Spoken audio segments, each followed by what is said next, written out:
Mister ghost में आपका स्वागत है, जहां छायाओं में जान आती है और फुसफुसाहटें डरावनी कहानियों की बयां करती हैं। हमारे साथ जुड़े और दरिंदगी के सबसे अंधेरे कोनों की खोज करें। हमारे चैनल को सब्सक्राइब करें और तैयार रहे एक डरावनी सफर के लिए, जो रात के खत्म होने के बाद भी आपके विचारों में बस जाएगी। वो दोनों घर से जा चुके थे। मन में एक तरह का अजीब डर सता रहा था कि आगे क्या होगा। साथ में दो बच्चे भी तो थे।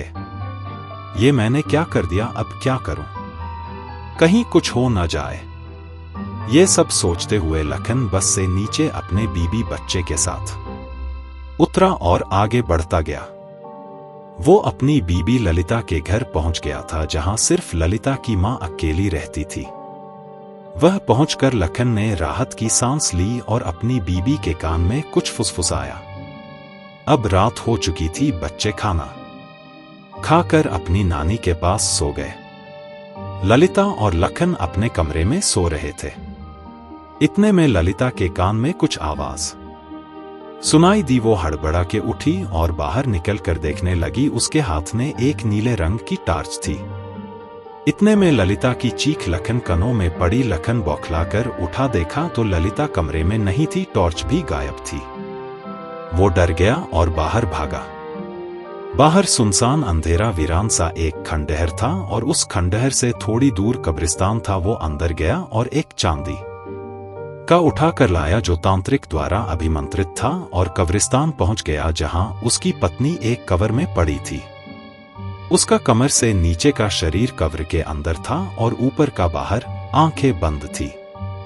लखन घबरा गया और उसने अपनी पत्नी को निकाला। वो बेहोश हो चुकी थी।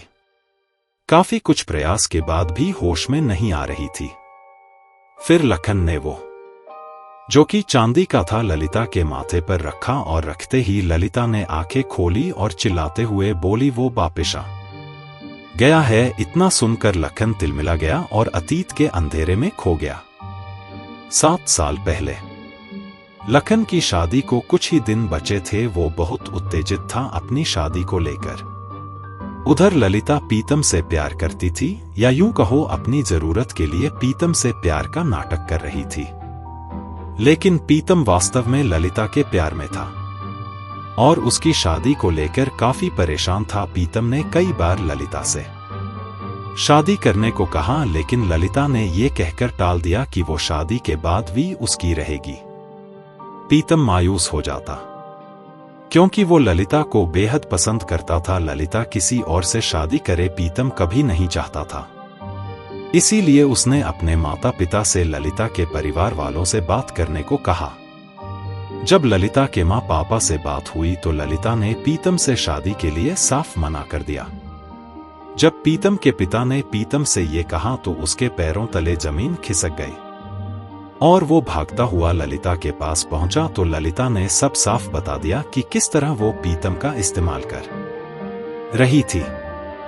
पीतम का शरीर पसीने में भीग गया और बहुत रोने, गिड़गिड़ाने और अपने प्यार की भीख मांगने के बाद वहां से चला गया। इधर ललिता की शादी लखन के साथ कर दी गई। दोनों पति पत्नी शादी से बहुत खुश थे। दुखी था तो सिर्फ पीतम, जो एक तांत्रिक के पास जाकर खुद तांत्रिक बनने की कोशिश करने लगा और कुछ समय में सफल हो गया। जब पीतम तांत्रिक बनकर अपने प्यार के पास पहुंचा तो ललिता उसका खौफनाक रूप देखकर डर गई। पीतम अब वो पुराना पीतम नहीं रहा था, वो बन चुका था तांत्रिक पीतम। वो खौफनाक शरीर जिस पर काला लिवाज, गले में रुद्राक्ष की मालाएं, काला दाढ़ी मुछ वाला खौफनाक चेहरा, जिसे देखकर कोई भी डर जाए। पीतम ने आते ही ललिता से साथ चलने को कहा, लेकिन ललिता ने मना करते हुए कहा कि वो मां बनने वाली है। ललिता की बात सुनकर तांत्रिक पीतम गुस्से से आग बबूला हो गया और ललिता को मारने झपटा। इतने में लखन आ गया और ये नजारा देखकर हैरत में पड़ गया और पीतम को रोकते हुए पूछा कि वो कौन है, मगर पीतम जवाब देने के मूड में नहीं था और ललिता को धमकी देने लगा कि वह तांत्रिक काले जादू का मालिक है और तुझे और तेरे परिवार को जीने नहीं देगा। इतना कहकर पीतम चला गया। पीतम के जाने के बाद लखन ने ललिता से उसके बारे में पूछा तो ललिता ने अपना अतीत उससे छुपाकर बता दिया कि वो उसे नहीं जानती। तभी लखन के ज़हन में कई सवाल गोता लगाने लगे, लेकिन लखन को ललिता पर भरोसा था, इसलिए तांत्रिक को पागल समझ के उस घटना को भूला दिया। और इस घटना के कुछ ही दिनों बाद अमावस की रात ललिता के पेट में तेज दर्द होने लगा। ललिता को ऐसे लगता मानो किसी ने बहुत सारे खंजर एक साथ उसके पेट में घोंप दिए हो। रात का तकरीबन 1 बज रहा था। ललिता के कराहने की आवाज सुनकर लखन नींद से जागा और ललिता को तकलीफ में देख घबरा गया, और उसका घबराना भी लाजमी था क्योंकि ललिता के पूरे दिन नहीं हुए थे, वह 5 महीने ही पेट से थी। लखन ने ललिता को आश्वासन दिया, किंतु खुद घबराया हुआ था। और उधर तांत्रिक पीतम अपनी काली शक्तियों को जागृत करके ललिता पर फूंक रहा था। इधर ललिता अपने पति की बाहों में दर्द से छटपटा रही थी। लखन समझ नहीं पा रहा था क्या हुआ है। वह उठा और अपनी मां के कमरे की तरफ भागा और अपनी मां को बुला लाया। उसकी मां भी कुछ समझ नहीं पा रही थी, इसलिए लखन ने अस्पताल का रुख लेने का सोचा और एम्बुलेंस को कॉल कर दिया। इतने में लखन की नजर दीवार पर टंगी घड़ी पर पड़ी, जो तकरीबन 2:42 बजा रही थी। एम्बुलेंस लगभग 30 मिनट में पहुंचने वाली थी। ललिता का दर्द जो रुकने का नाम भी नहीं ले रहा था। धीरे धीरे समय निकलता जा रहा था। ललिता की हालत गंभीर हो चुकी थी। इतने में एम्बुलेंस का सायरन सुनाई दिया। सायरन सुनकर लखन के चेहरे से घबराहट के भाव कुछ कम हुए। ललिता अब एम्बुलेंस में थी और उधर पीतम अपने काले जादू से अपना काम कर चुका था। लखन के घर से अस्पताल की दूरी 18 किमी थी। अस्पताल पहुंचने से पहले ललिता का दर्द रहस्यमय तरीके से गायब हो गया। अस्पताल में डॉक्टर ने ललिता के बच्चे को मृत करार दे दिया, लेकिन डॉक्टर बच्चे के मरने का कारण नहीं पता कर पाए। अब ललिता का गर्भपात हो चुका था। ललिता सही सलामत थी। लखन और उसकी मां ललिता को लेकर घर आ गए, लेकिन काली शक्तियों ने उनका पीछा नहीं छोड़ा। अगले कुछ दिनों में लखन और ललिता पर दुखों का पहाड़ टूट पड़ा। कभी उन्हें घर पर मरी हुई बिल्ली मिलती तो कोई परछाई पीछा करती दिखती। वो दोनों सदमे में थे।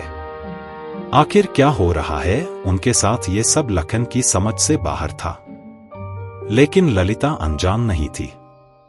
वो जानती थी, मगर अपना रिश्ता टूटने के डर से वह का नहीं पाई। एक दिन लखन के घर पहुंचा हुआ महात्मा भिक्षा मांगने आया और ललिता को देखकर कुछ बड़बड़ाने लगा।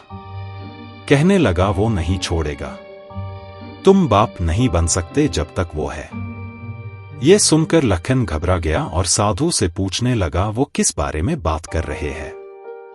तब साधु ने लखन को काले जादू से अवगत कराया। अब लखन और ललिता की आंखों वो डरावनी काली शख्सियत नाचने लगी, जो उन्हें कुछ समय पहले धमकी देके गया था, जो मोट का दूसरा नाम था तांत्रिक पीतम। वो दोनों डर कर साधु के पैरों में गिर के उपाय पूछने लगे। तो साधु ने एक ताविज और एक चांदी का काले जादू की काट करने के बाद अभिमंत्रित करके दिया और कहा कि जब तक ये ताविज और तुम्हारे पास रहेगा वो कुछ नहीं बिगाड़ पाएगा। और वो महात्मा आशीर्वाद देकर चला गया। और इधर पीतम का हर काला प्रयास खाली जाने लगा। काला जादू असफल होने लगा। वो गुस्से से आग बबूला हो गया और निकल गया नई काली शक्तियों की तलाश में शमशान साधना करने। अब ललिता खुश थी। 5 साल गुजर गए। खुशी खुशी उनके 2 बच्चे भी हो गए, मगर ये खुशी के दिन कुछ ही दिनों के थे। इधर पीतम महातांत्रिक योगी बनकर वापस लौट आया और वापस आने के बाद पीतम ने फिर शुरू किया वो खौफनाक मंजर, जिसे देखकर सबका दिल धड़क उठे। वह एक अजीब तरह के जानवर को बलि के लिए लाया और उसकी बलि लखन के घर के पीछे देने की योजना बनाने लगा। 2 दिन बाद अमावस्या थी। पीतम जानता था कि पूजा करके बलि देने से वो ताविज बेकार हो जाएगा। इधर ललिता अपने बच्चों के साथ खुश थी। आज अमावस्या थी। लखन अपने छोटे बेटे के साथ घर की छत पर खेल रहा था। खेलते खेलते लखन को पता ही चला कब 1 बज गया। बच्चा से गया। और उधर पीतम तांत्रिक अपनी योजना के अनुसार लखन के घर पहुंच गया और बलि की तैयारी करने लगा। पीतम ने जैसे ही मोमबत्ती जलाई, लखन ने उसे छत से देख लिया और पहचान गया। फिर क्या था, पीतम ने छत से ही एक बड़ा पत्थर धोखे से तांत्रिक पीतम के सिर पर दे मारा और वह वहीं ढेर हो गया। जब लखन ने देखा पीतम मर गया तो वह घबरा गया और उस तांत्रिक की लाश को पत्नी के साथ मिलकर अपने ही घर में दफन कर दिया और अपने घर में ताला लगाकर ललिता के घर बच्चों के साथ आ गया। वर्तमान इधर इतना सोच ही पाया कि बच्चों के कमरे से रोने की आवाज आई। लखन उठा और पूरी शक्ति से भागा बच्चों के पास। उधर देखा तो सब ठीक लग रहा। लखन ने ललिता की मां को जगाया और बच्चों से मिला। सब ठीक थे। ललिता की मां कुछ समझ पाती इससे पहले ही लखन को कुछ याद आया। वो डर से तिलमिला गया और वापस अपनी पत्नी ललिता की तरफ भागा। ये क्या, ललिता अपने कमरे में नहीं दिख रही थी। अब तो लखन का शरीर पसीने पसीने हो रहा था। दिमाग कुछ भी नहीं सोच पा रहा था। ललिता के अतीत से अनजान लखन अपने पिता को याद करने लगा, जो एक तांत्रिक थे, जिन्हें उसके गांव वालों ने शैतान कह के गांव से बाहर भगा दिया था। लखन ने इतना सोच ही पाया कि उसे छत से कुछ आहट सुनाई दी। वह चौंक गया और डरते हुए ऊपर देखा तो उसकी आंखें फटी की फटी और मुंह खुला रह गया। उसके चेहरे पर असमंज के भाव साफ दिखाई दे रहे थे। ऊपर ललिता पीठ के बल छत से चिपकी हुई थी, बाल खुले, चेहरा सफेद, आंखें काली और आंखों की पुतलियां लाल। लखन हैरत में पड़ गया। इतने में ललित की मां और बच्चे भी आ गए, जिन्हें लखन ने बिना वक्त गवाए दूसरे कमरे में भेज दिया। अब सामने थे लखन और उसकी पत्नी ललिता। अब ललिता को उसकी पत्नी कहना शायद ठीक नहीं होगा, क्योंकि अब वो एक शैतान में बदल चुकी थी। लखन कुछ सोच पाता इससे पहले ललिता हवा में छलांग लगती हुई फर्श पर गिर गई और जोर जोर से शैतानी हंसी हंसने लगी। लखन को समझते देर न लगी कि ललिता पर उसी शैतान का साया है जिसे उसने 2 दिन पहले मारकर दफना दिया था। रात के करीब 3 बज रहे थे। लखन ने उस शैतान से कहा, तुम क्या चाहते हो? क्यों हमारे पीछे पड़े हो? शैतान उसकी बात सुनकर हंसा और एकदम से रुक गया और बोला, तू नहीं जानता मैं कौन हूं? तेरी बीवी ने नहीं बताया। तांत्रिक पीतम ललिता के शरीर में से बात कर रहा था और पीतम अपना अतीत सुनाने लगा, जो ललिता ने उसके साथ किया था। और अंत में खौफनाक डरावनी हंसी हंसते हुए बोला, मैं इसे ललिता को अपने साथ ले जाऊंगा, कोई नहीं रोक पाएगा मुझे। अब लखन की समझ में नहीं आ रहा था वह क्या करे। लखन को वो याद आया और वो ताविज जिसे उसने अपने बच्चे के हाथ में बांधा हुआ था। उसने बिना देर करते हुए चांदी के को हाथ में लिया और पीतम को बाहर आने को कहा, मगर पीतम कहाँ किसी की सुनता था। वह ललिता को चोट पहुंचाने लगा।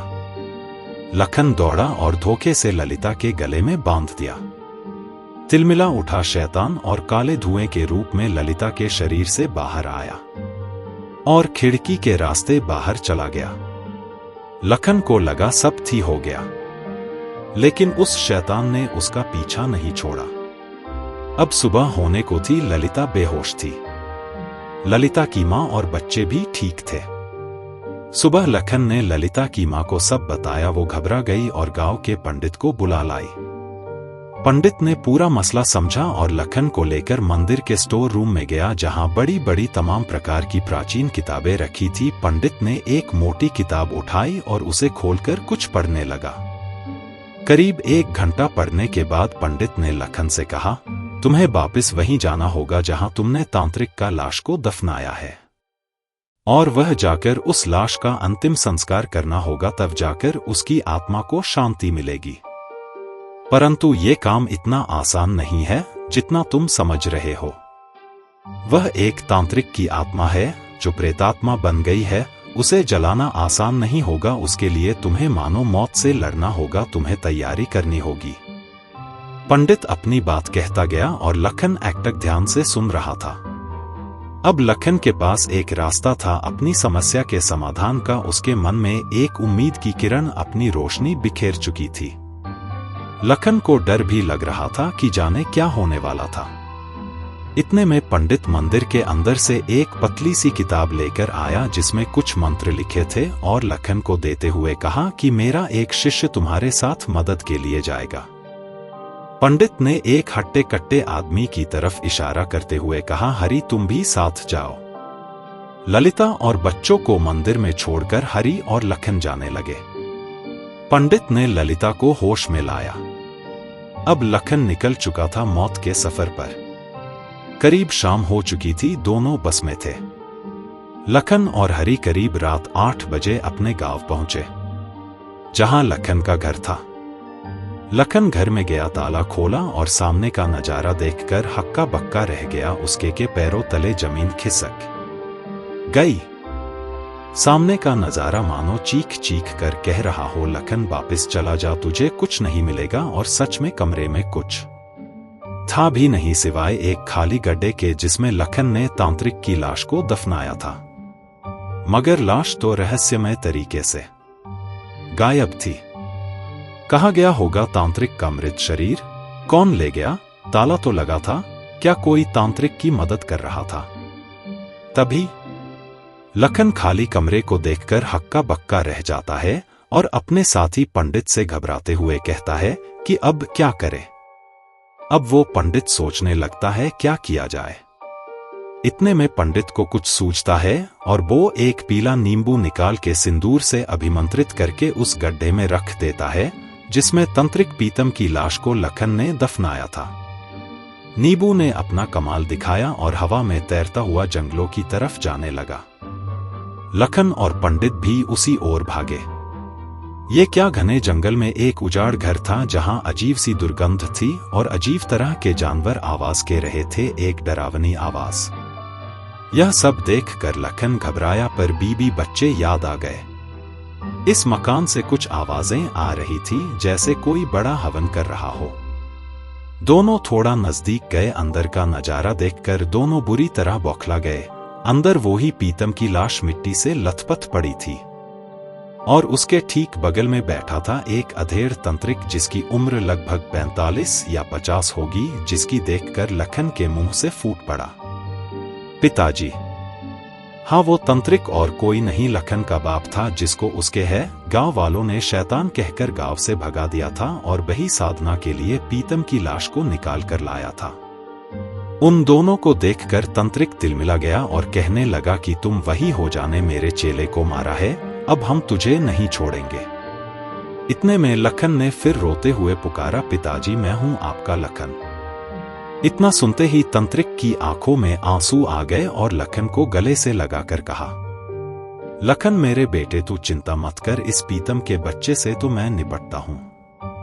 इतना बोलकर तंत्रिक ने अपनी छड़ी उठाकर पीतम की लाश पर रखकर कुछ मंत्र पढ़ा और एक ही झटके में पूरी लाश जल गई और पीतम की आत्मा मृत्युलोक को छोड़कर यमलोक सिधार गई। दोस्तों, ये कहानी यही खत्म होती है। तो आपको कहानी कैसी लगी कमेंट में बताएं। वीडियो अच्छी लगी हो तो वीडियो को लाइक करें और चैनल को सब्सक्राइब करें।